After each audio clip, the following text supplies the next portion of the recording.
اهلا ومرحبا بكم في فيديو جديد من فيديوهات تحديات دهية دي. النهارده بقى جايين بتحدي كده ايه، ربنا يستر. تحدي النهارده تحدي الكبده. كبده اسكندراني. 3 سندوتشات كبده جامبو اهو. انت هتبدا دلوقتي. والعقاب عسير، العقاب ليمونتين هيتقرمشوا. والبطاطس في التحدي. بطاطس في التحدي. العقاب اهو يا جماعه. ربنا يستر. طبعا انا اللي هكسب. شجعوني بقى في الكومنتات تحت، العقاب. حطوا اللايك. بسم الله الرحمن الرحيم، استعنا على الشعب بالله. وقبل ما نبدا ما تنسوش تصلوا على النبي عليه افضل الصلاه والسلام، واللايك والسبسكرايب والكومنت القمر زيه. هات واحد.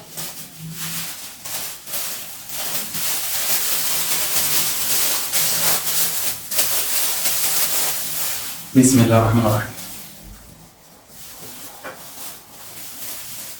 عايز كاتشب ولا حاجه؟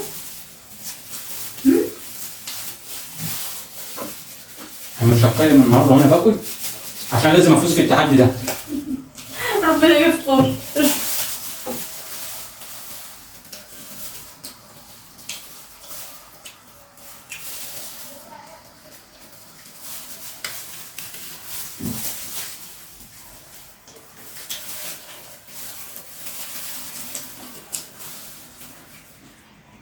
بس ايه في الكبده؟ تحفه.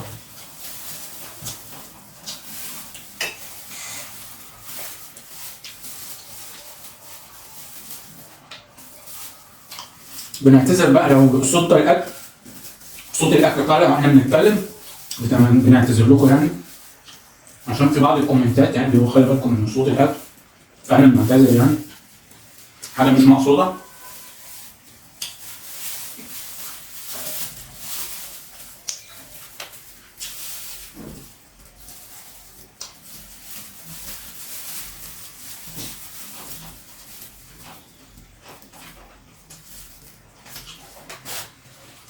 نص باللبن.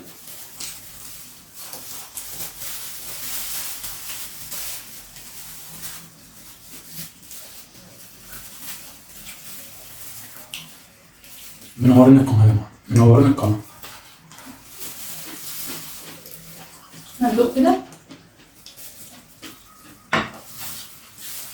نص باللبن. بتحس ان التلج خفيفه شويه. لا عشان ايه؟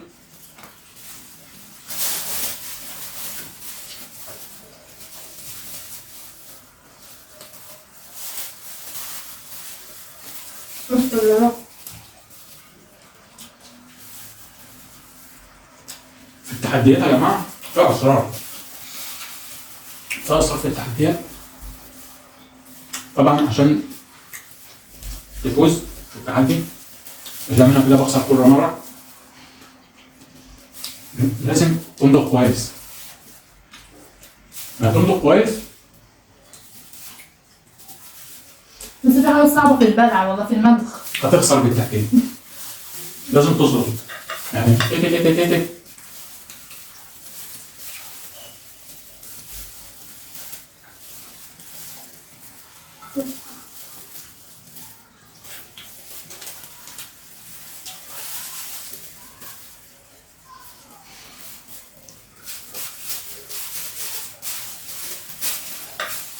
خلصت أول واحدة هفعلها.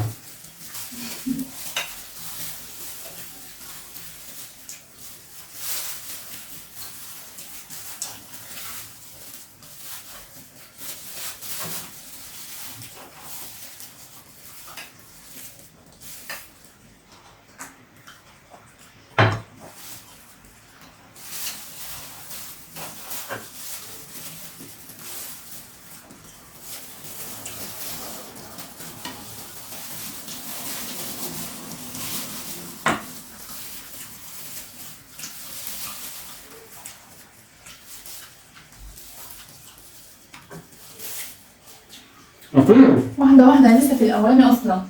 واحده واحده. مفيش الكلام ده. عشان خاطر بالله عليك. مفيش الكلام ده دايما. ده انت سخان.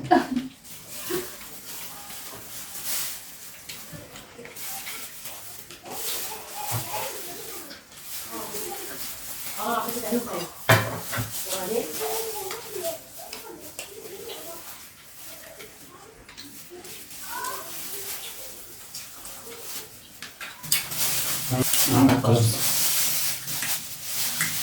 ممكن مش نافع.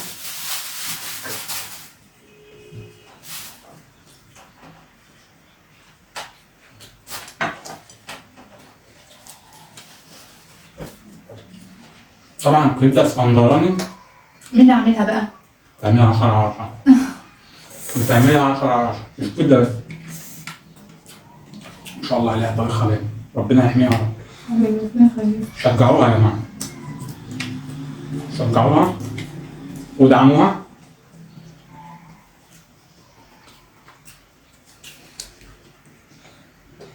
نقول لهم على القصص دول.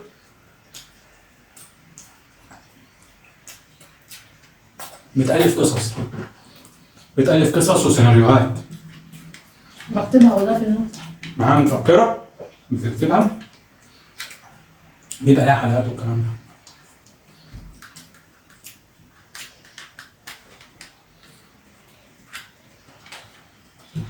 في ناس كتير هتسأل، ممكن أكيد وأكيد سألوا إيه اللوحة اللي ورانا؟ ليه؟ أعمالي، شغلي هو اللي رسمهم. رسمي وشغلي، ودخلت مسابقات وحصل على جوائز عالمية عشان أشرح لكم مشواري في الرسم. حلقة كاملة، عايز فيديو لوحده. فيديو لوحده.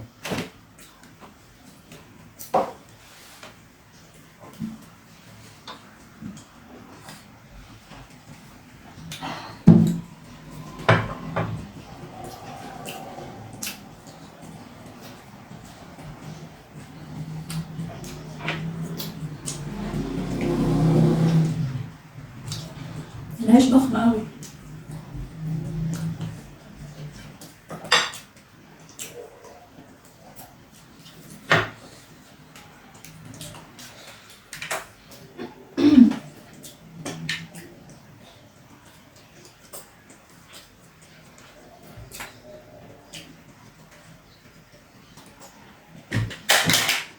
الأكل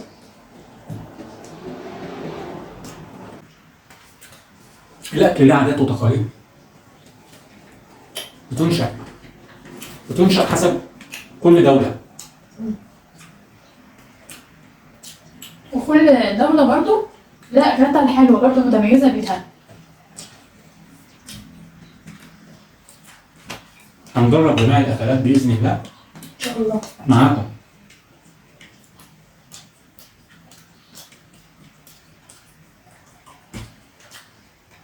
قربت أفوز، أنا هفوز.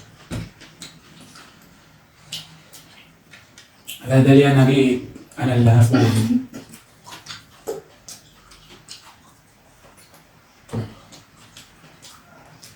لسه الكلام. مين قال لك إن أنا هنسى البطاطس؟ أنا اللي هبدأ البطاطس، وبعدين زعل نفسك. هات البطاطس. حطينا بقى.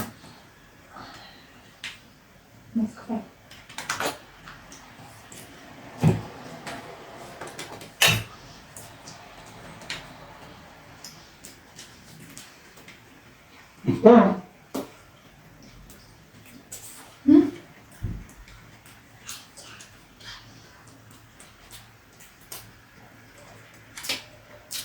أنا بحب أفتح. ما هو باين النهارده انت ما استطعمتش خالص، انت عمال تجري. صلى على النبي.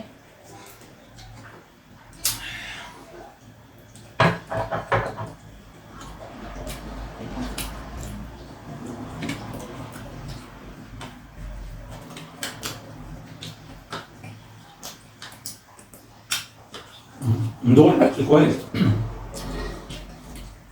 فاهم؟ المدغ مهم جدا. المدغ أهم حاجة في الأكل. بس في التحديات ما ينفعش المنظر، عايز زلط على طول. محدش يعمل في الأكل الطبيعي عشان ده يبقى غلط. ندوق كويس وانتوا للأكل وقته. مش متذكر في دولة اليابان بتهيألي، لا اليابان لا الصين، مش متذكر. هو في دولة عامة يعني. إن هما بيدوا تايم للأكل ساعة بتهيألي في الوجبة الواحدة. لازم تقعد تاكل ساعة. وممكن يكون يعني مش وجبة اللي هي الكبيرة أوي. بتهيألي 30 دقيقة بتهيألي أو 60 دقيقة حاجة زي كده، مش متذكر. بس المعلومة دي أكيد يعني مؤكدة. خشوا حتى ابحثوا عنها. إن في بعض الدول بتدي تايم للوجبة إذا كانت فطار وغدا وعشاء. لازم تدي وقتك للأكل. تحترمه بمعنى صح.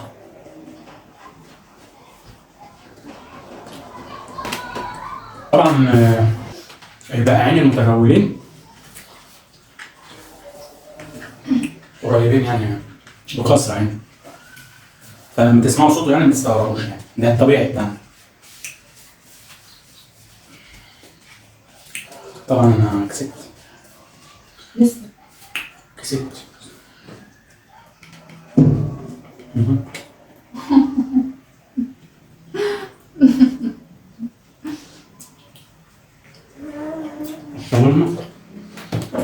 الشاورما جامدة. بكده. جامدة.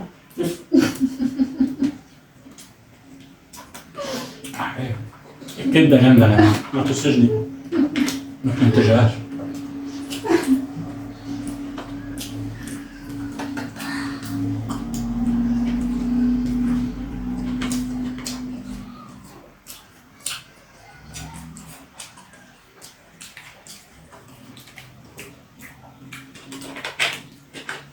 مش احنا مساحة.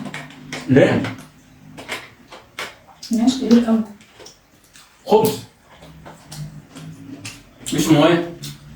اسمه ايه؟ هل صوتك اسمه ايه؟ خبز. خبز.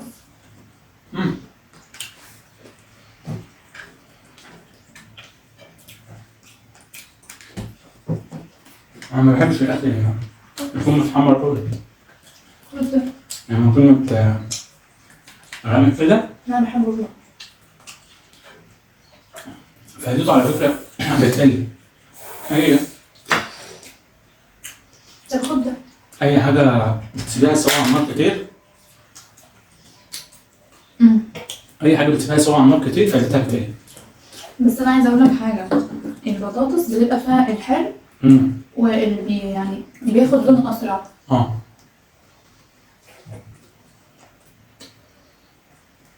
بتكون مسكره. لما بتاخد لون اسرع دي بتكون مسكره.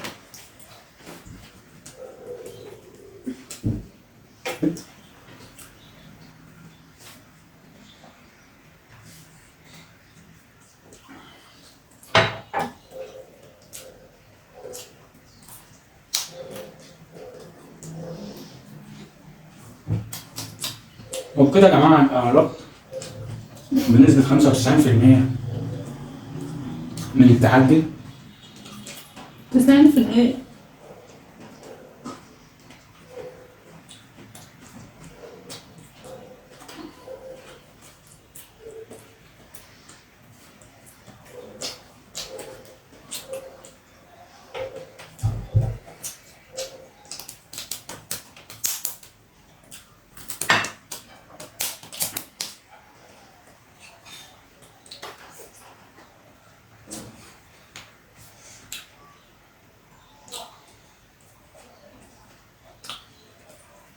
انا هاكل الليمونتين دول ازاي؟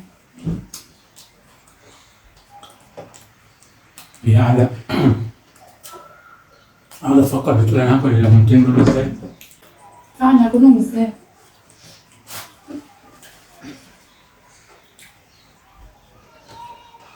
مفيش سماح طيب؟ سماح. ليمونه.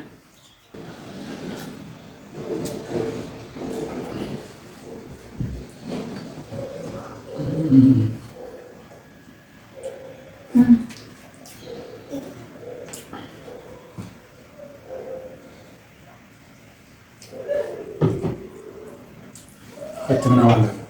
لا اخوي الطبق كله.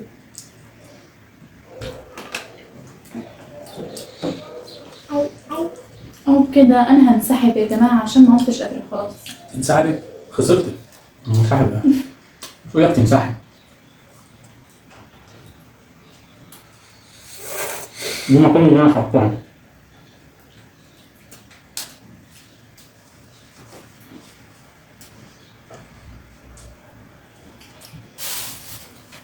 وبكده ابقى انا خلصت التحدي. هو بشكل ودي هتاكل الليمونه وتعمل فيها مجنونه. يلا. ايه ده مدقلي كبيره كمان؟ حلو. خد الصغيره حرام. ويا ست انا هاكل دي. بلعتي؟ يلا بلعي وارمشي ووري جمهورك. دايما دايما اجيب. هات هات هات.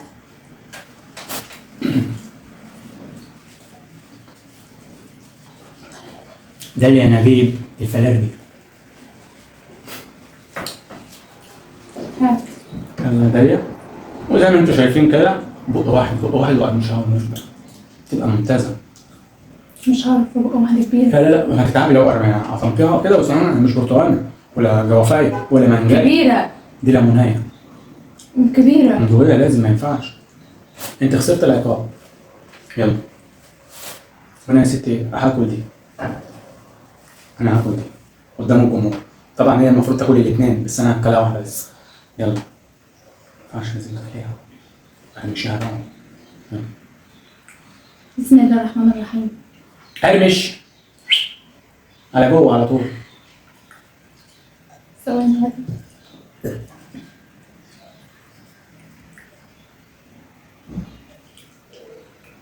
يلا مش هينفع كده. بسم الله الرحمن الرحيم. كلها في بقك كلها في بقك عشان دي. اندغي بقى. حط المنديل اندغي. اندغي. كلها.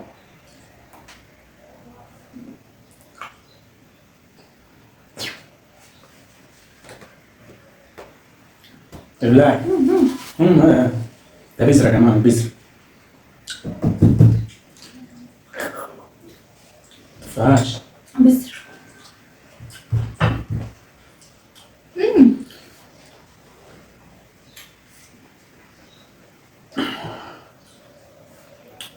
طبعا هشربها ميه كتير.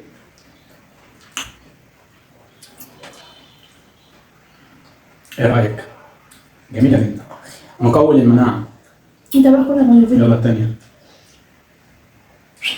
الثانية ايه؟ لا ما اقدرش.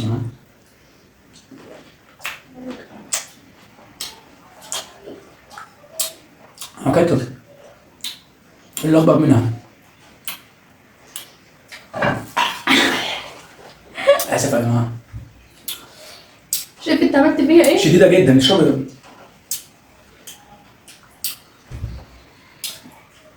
شديده جدا حقيقي. اشربي لبن. اشربي موز باللبن. صعبة صح؟ جدا بس انا اكلتها.